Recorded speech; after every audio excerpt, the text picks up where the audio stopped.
आधी रात दीदी मेरे कमरे में आती और बोलती, मेरे जगह पे जीजू के पास सो जा। कहानी शुरू करने से पहले अगर आपने अभी तक हमारे चैनल को सब्सक्राइब नहीं किया है तो चैनल को सब्सक्राइब कर ले, क्योंकि इस चैनल पर आपको बहुत सारी दिल खुश करने वाली कहानियां मिलेंगी। एक रात जब मैं गहरी नींद में सोई थी तो मुझे लगा कि मुझे कोई जगाने की कोशिश कर रहा है। जब आंख खुली तो सामने मेरी बड़ी बहन खड़ी थी। मैं उठकर बैठ गई और पूछने लगी, क्या हुआ? मेरे सवाल करते ही उसने मेरे मुंह पर हाथ रख दिया और कहा, चुप रहो, जैसा मैं कहती हूँ वैसा करो, यहाँ से उठो। उसके इस अंदाज से मुझे बहुत हैरत हुई कि रात के इस पहर ये मुझे जगाने भी आई है और मुझे खामोश भी रहने को कह रही है। मेरी बहन ने मुझसे कहा, जाकर मेरे कमरे में अपने जीजा के बगल में मेरी जगह पर सो जाओ। मैंने उससे कहा कि मैं ऐसा कैसे कर सकती, वो तुम्हारे पति हैं, अगर उन्हें पता चल गया तो कि तुम्हारी जगह उनके बगल में मैं सोई हूँ तो क्या होगा? मेरे इस सवाल पर गुस्से में उसने कहा, चुप करो, जैसा मैं बोलती हूँ वैसा करती जाओ, ज्यादा सवाल करने की जरूरत नहीं। उसकी इस तरह की बातें सुनकर मैं कुछ देर तक खामोश रही, बल्कि यूँ कहें कि मेरी तो बोलती ही बंद हो गई थी और मैं मन ही मन सोच रही थी कि किसी मर्द के पास बेड पर उसकी पत्नी की जगह मैं कैसे ले सकती हूँ। लेकिन मेरी बहन मेरी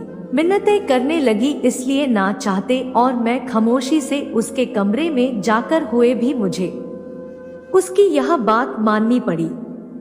बेड पर उसकी जगह पर सो गई। सुबह होते ही मेरी बहन अपने कमरे में आई और धीरे से मुझे जगाकर मुझे मेरे कमरे में जाने को कहा। मैं अपने कमरे में तो आ गई थी, लेकिन मेरा दिमाग अपनी बहन के इस अजीब हरकत पर था कि आधी रात को उसने मुझे अपने पति के साथ क्यों सोने को कहा और रात भर अपने कहाँ पर थी। सुबह जब सभी लोग सोकर उठे तो जीजू को देखकर ऐसा लग नहीं रहा था कि रात के बारे में उन्हें कुछ मालूम है। मैं बस अपने जीजा जी के जाने का इंतजार कर रही थी कि वो नाश्ता करने के बाद घर से बाहर जाएं तो मैं अपनी बहन से इस बारे में पूछूं कि आखिर यह सब क्या है। जीजा के जाते ही मैंने अपनी बहन से पूछा तो वो कुछ देर तक खामोश रही और फिर कहने लगी, मुझे किसी जरूरी काम से बाहर जाना था, इसलिए मैंने अपनी जगह तुम्हें सुला दिया ताकि तुम्हारे जीजा को कुछ पता ना चले। उसके बात करने के अंदाज से लग रहा था कि वो मुझसे कुछ छुपा रही है।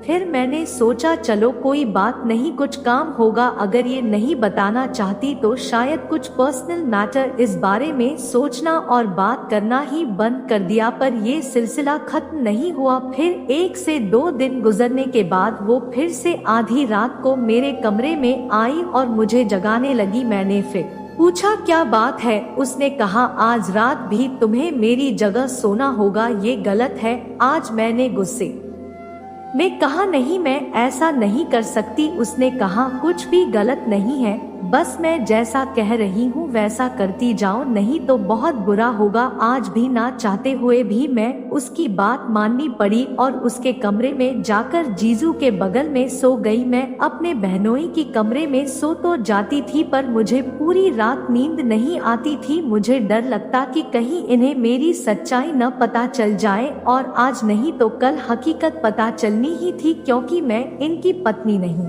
इनकी साली थी। जब भी जीजू करवट बदलते मेरी जान सूली पर लटक जाती। पति पत्नी का रिश्ता कैसा होता है यह मैं अच्छी तरीके से जानती थी। अगर अनजाने में जीजू मेरे साथ कुछ गलत कर बैठे तो क्या होगा, यह सब सोचकर तो मेरी रूह कांप जाती थी। अब मैंने सोच लिया था, आज के बाद मैं कभी भी अपनी बहन की ये बात नहीं मानूंगी, क्योंकि यह गलत था और शायद मेरी बहन भी गलत रास्ते पर चल पड़ी थी। पर इस बार 2 से 4 दिन गुजर गए, मेरी बहन मुझे अपने पति के कमरे में सोने को नहीं बोली। मुझे लगा कि शायद वो सुधर गई, शायद उसे अपनी गलती का एहसास हो गया, पर ऐसा नहीं था। लगभग 1 हफ्ते बाद वो फिर से मेरे कमरे में आई और मुझसे अपने कमरे में सोने की जिद करने लगी, पर इस बार मैंने शक्ति से कहा, नहीं, मैं ऐसा अब नहीं कर सकती।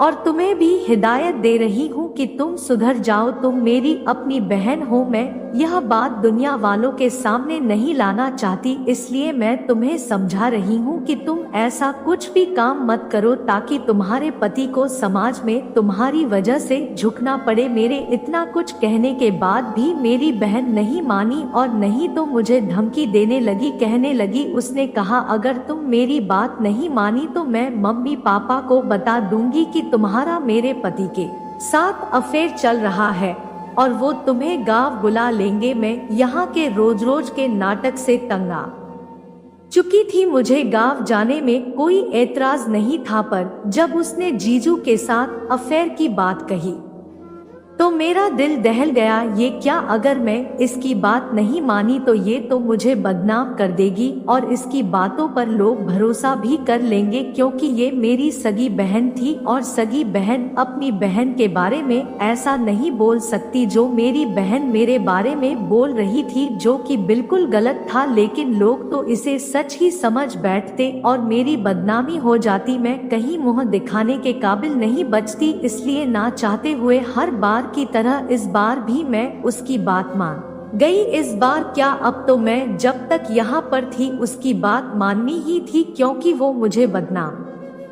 करने पर जो तूली थी। अब तो मैं बस यही सोच रही थी कि ऐसा कौन सा रास्ता निकालूं कि यहाँ से मैं जा सकूं। बहुत सोचने विचारने के बाद मैंने एक तरकीब निकाल ही ली और जब मुझे हकीकत पता चली तो मेरी पैरों तले से जमीन खिसक गई, क्योंकि मेरी बहन तो मेरा नाम खुशबू है। हम दो बहन हैं, एक मैं और एक मेरी बहन रोशनी। हमारा ताल्लुक एक छोटे से गांव से है।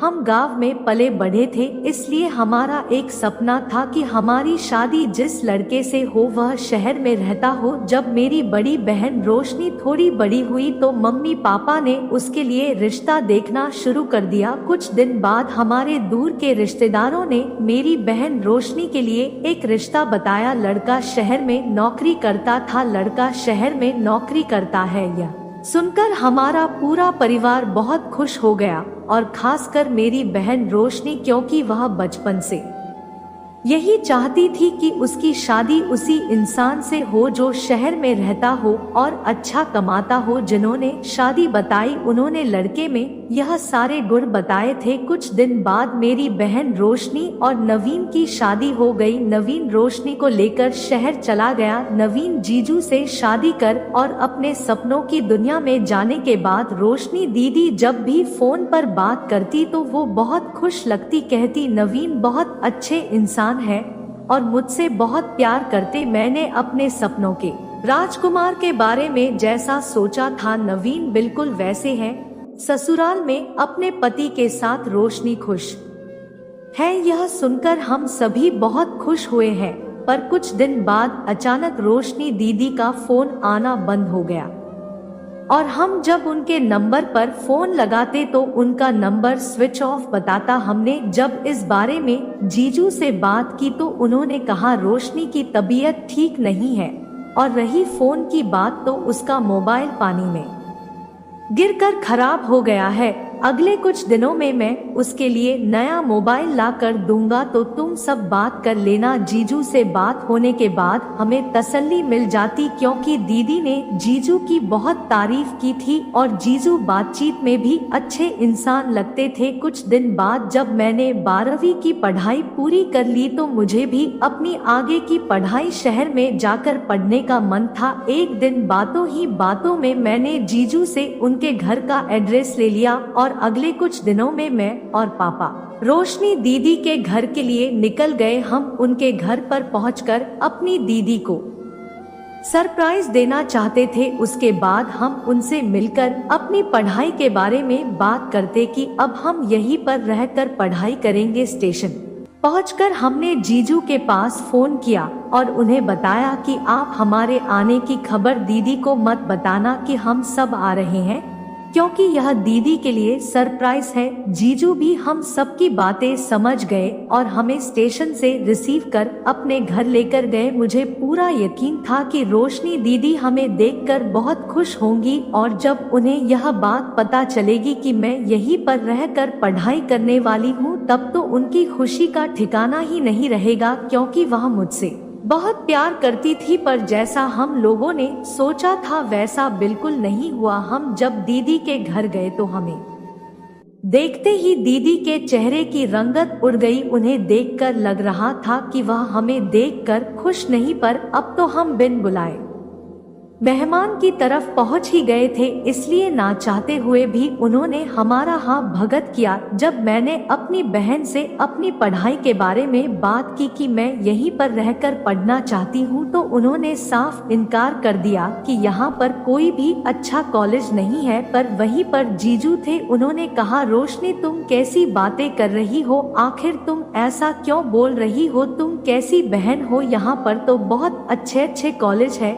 तुम्हारी बहन यहाँ पर रहकर पढ़ाई कर सकती है। उस वक्त दीदी के इनकार की वजह मैं समझ नहीं पाई थी। मुझे लगा शादी के बाद मेरी बहन बदल गई है, वह अब हम लोगों से ज्यादा लगाव रखना नहीं चाहती, क्योंकि वह बड़े घर की बहू बन गई है और पैसा आ जाने से लोग अपनों को भी भूल जाते हैं। शायद मेरी बहन हमें भूल गई है। काफी इसरार के बाद रोशनी मुझे अपने साथ रखने को तैयार हुई। पापा 1 से 2 दिन हमारे साथ रहकर वापस गांव चले गए और मैं अपनी बहन रोशनी के घर रहने लगी। मैं बहुत खुश थी, नया कॉलेज, नए लोग और सबसे बड़ी बात कि मैं शहर में रहकर पढ़ाई करने वाली थी। अगले कुछ दिनों में जीजू ने मेरा दाखिला कॉलेज में करवा दिया और मैं कॉलेज जाने लगी। पर कुछ दिन यूं ही गुजरने के बाद एक दिन अचानक मेरी बहन आधी रात को मेरे कमरे में आई और मुझसे कहने लगी, तुझे आज मेरे कमरे में मेरी जगह अपने जीजू के बगल में सोना होगा। अपनी बहन की बातें सुनकर मैं हैरान थी कि मैं ऐसा कैसे कर सकती थी। मैं अपनी बहन की जगह उसके पति के साथ कैसे सो सकती थी, पर वह मेरी मिन्नतें करने लगी, इसलिए ना चाहते हुए भी पहली बार तो मैंने उसकी बातें मान ली, क्योंकि वह मेरी बड़ी बहन थी। मुझे लगा कि यह मेरे साथ कुछ गलत नहीं कर सकती, शायद इसकी कोई मजबूरी होगी। पर यह सिलसिला अब हर 2-3 दिन बाद होने लगा। हर 2 से 3 दिन गुजरने के बाद आधी रात को मेरी बहन मेरे कमरे में आती और मुझे जगाने लगती और कहती, जाओ मेरे कमरे में, मेरी जगह जीजू के पास सो जाओ। कभी कभी मुझे अपनी बहन पर बहुत गुस्सा आता, यह कैसी बहन है, अपनी जवान बहन को अपने पति के बगल में सोने को कैसे कह सकती है। इसे मेरी इज्जत की थोड़ी सी भी परवाह है कि नहीं कि मैं अब बड़ी हो गई हूँ। जाने अनजाने में अगर जीजू मेरे साथ कुछ गलत कर दिए तो मेरी तो जिंदगी खराब हो जाएगी। जब मैं उससे इस बारे में सवाल करती तो वो मुझे डांट कर चुप करवा देती, इसलिए ना चाहते हुए भी मुझे उसकी बात माननी पड़ती। पर अब मैं ये सब ज्यादा दिनों तक बर्दाश्त नहीं कर सकती थी। धीरे धीरे मुझे यकीन हो गया था कि मेरी बहन गलत राह पर चल पड़ी है। उसकी हरकतें देखकर दिमाग तो इस बात की गवाही देता, पर दिल नहीं मानता, क्योंकि मैं उसे बचपन से जानती थी। आज तक उसने कभी भी ऐसा कोई गलत काम नहीं किया, तो आखिर अब कैसे कर सकती है। उसकी तो बस एक ही ख्वाहिश थी कि उसकी शादी शहर में हो, और उसकी ये ख्वाहिश भी पूरी हो गई थी। मेरे मन में चल रहे इस सवाल ने मुझे पूरी तरह हिला कर रख दिया था, पर अब मैंने ठान लिया था कि अब मैं सच का पता लगाकर ही रहूंगी कि आखिर रोशनी ऐसा क्यों करती है, मुझे रात में जीजू के कमरे में क्यों भेजती और मुझे कमरे से बाहर भी आने नहीं देती। कहती, धीरे से दरवाजे की कुंडी अंदर से लगा देना। आखिर माजरा क्या था, और मैं यह बात किसी से बता भी नहीं सकती थी, क्योंकि मेरी बहन का सवाल था। इसलिए अगले दिन से मैं इस राज का पता लगाने के लिए जीजा और दीदी दोनों के दूध में नींद की दवाई मिला देती, ताकि रात में दूध पीने के बाद इनकी नींद सुबह ही खुले और शायद मुझे कुछ पता चल जाए। मैं दोनों के दूध में नींद की दवाइयां मिलाकर दे देती। दोनों दूध पीने के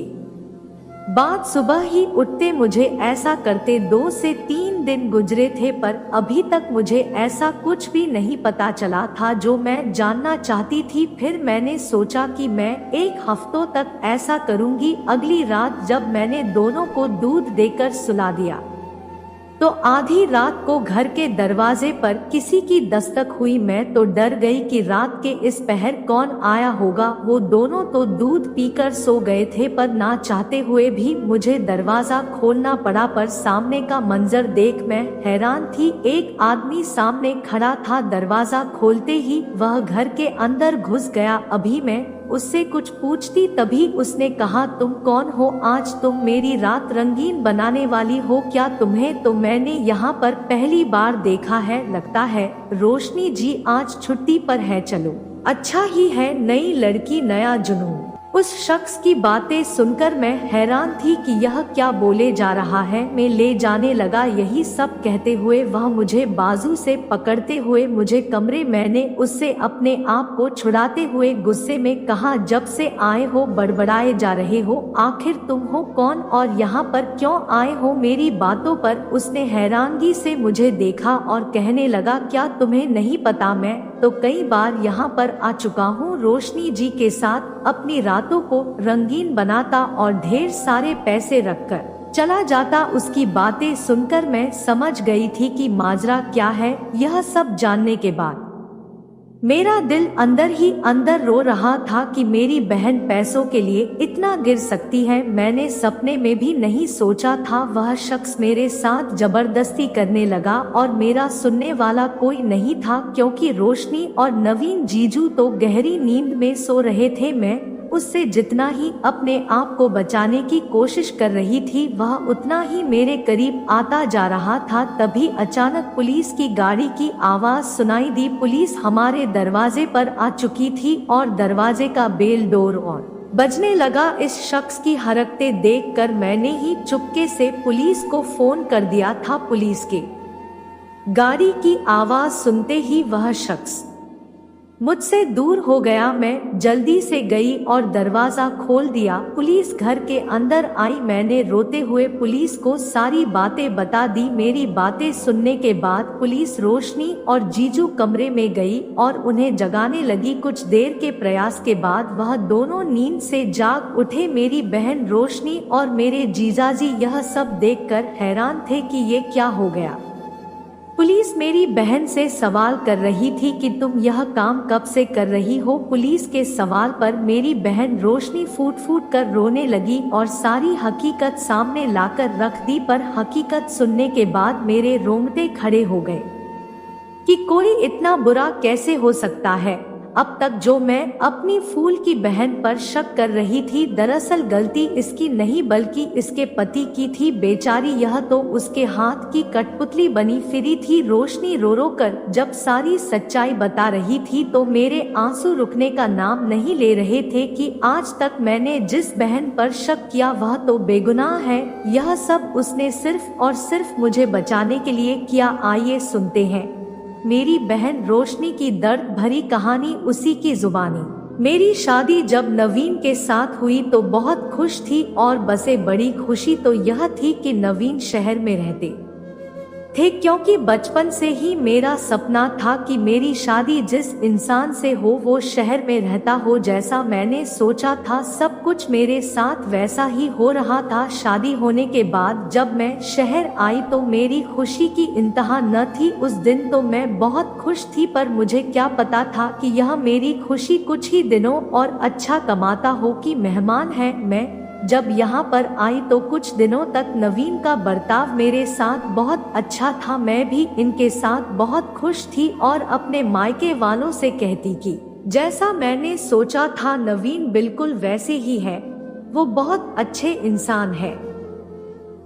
मैं अपने ससुराल में अपने पति के साथ खुश हूँ। यह सुनकर मेरे माँ बाप और मेरी बहन बहुत खुश थे, पर अचानक एक दिन नवीन एक आदमी को लेकर आए और मुझसे कहने लगे, रोशनी तुम्हें इस आदमी के साथ एक रात गुजारनी होगी। नवीन के इस बात पर मैं हैरान थी कि कोई पति ऐसा कैसे कर सकता है, पर मेरे लाख मना करने पर भी नवीन ने मुझे इस दलदल में ढकेल दिया। ये सिलसिला लगभग कुछ दिनों तक चलता रहा। मेरे साथ यह सब होने के बाद मैं बहुत दुखी रहने लगी थी और नवीन ने मेरे हाथों से मेरा फोन भी ले लिया कि मैं कहीं बात भी ना कर सकूं। जब मेरे मायके वाले मेरे हालचाल के लिए मेरी मोबाइल पर फोन करते तो मेरी मोबाइल बंद रहती, तो वो लोग नवीन के नंबर पर फोन करते तो नवीन उनसे ये कहकर टाल देते कि रोशनी की कुछ दिनों से तबीयत ठीक नहीं है और उसकी मोबाइल पानी में गिर गई है। मैं कुछ दिनों में उसे नई मोबाइल ला कर दे दूंगा, तो आप लोग बात कर लीजिएगा। नवीन ने मेरा और मेरे घर वालों का विश्वास तो बहुत पहले ही जीत लिया था। नवीन ने मेरा और मेरे घर वालों का विश्वास तो इसलिए किसी को भी नवीन के ऊपर शक नहीं हुआ, पर मैं इस दलदल से निकलना चाहती थी और कोशिश भी कर रही थी कि ऐसा कोई मौका मिले और मैं यहाँ से भाग सकूं। अभी मैं कोशिश में ही थी कि अचानक मेरी बहन और मेरे पिता यहाँ पर आ गए। शायद मेरी बहन को याद होगा, उस दिन मैं इसे यहाँ पर देख खुश नहीं हुई थी, क्योंकि मुझे डर था कि जिस दलदल में मैं फंस चुकी हूँ कहीं नवीन खुशबू को भी इस दलदल में ना ढकेल दे। पर चाह कर भी मैं इनसे कुछ कह नहीं सकती थी, क्योंकि नवीन ने मुझे धमकी दिया था कि अगर मैंने अपने घर वालों को कुछ भी बताया तो वो हमारी पूरी फैमिली को मरवा देंगे। मैं अपने परिवार की सलामती चाहती थी, इसलिए मैं चुप रही और रही। खुशबू की मेरे कमरे में मेरी जगह पर सोने की बात, तो जिस घर में हम रहते इस घर में सिर्फ 2 ही कमरे हैं। नवीन ने मुझसे वादा किया था कि तुम अपनी बहन को मेरे कमरे में अपनी जगह सुला सकती हो। मैं तुमसे वादा करता हूँ कि मैं उसे टच भी नहीं करूँगा और उसे कोई भी नुकसान नहीं पहुँचाऊंगा। मुझे नवीन पर तो बिल्कुल भरोसा नहीं था, पर मुझे अपनी बहन पर पूरा भरोसा था कि अगर कुछ होगा तो मेरी बहन मुझे जरूर बताएगी। और इसीलिए जिस दिन ग्राहक को आना होता मैं आधी रात खुशबू को उठाती और अपने कमरे में अपनी जगह सोने को कहती। मेरी बहन रोशनी यह सब कुछ कहते हुए फूट फूट कर रोने लगी। मैं भी रोते हुए उसके पास गई और उसे गले से लगा लिया और कहा, दीदी रो मत, अब मैंने तुम्हें इस दलदल से निकाल दिया है। सारी हकीकत सुनने के बाद पुलिस नवीन को पकड़ कर ले गई और हम दोनों बहनें अगले दिन ट्रेन में बैठकर अपने गांव को निकल गए। दोस्तों, कभी कभी आंखों से देखा हुआ भी झूठा हो जाता है, क्योंकि अगर मैं सच्चाई का पता नहीं लगाती तो मैं अपनी बहन को ही गलत समझती। कहानी का उद्देश्य सिर्फ शिक्षा, प्रेरणा एवं मनोरंजन प्रदान करना है। किसी की धार्मिक एवं सामाजिक भावनाओं को ठेस पहुंचाना हमारा उद्देश्य नहीं है। अगर ये कहानी किसी के असल जिंदगी से मेल खाती है तो ये केवल एक इत्तेफाक मात्र है। समाज की किसी भी कुप्रथा का समर्थन हम नहीं करते। धन्यवाद।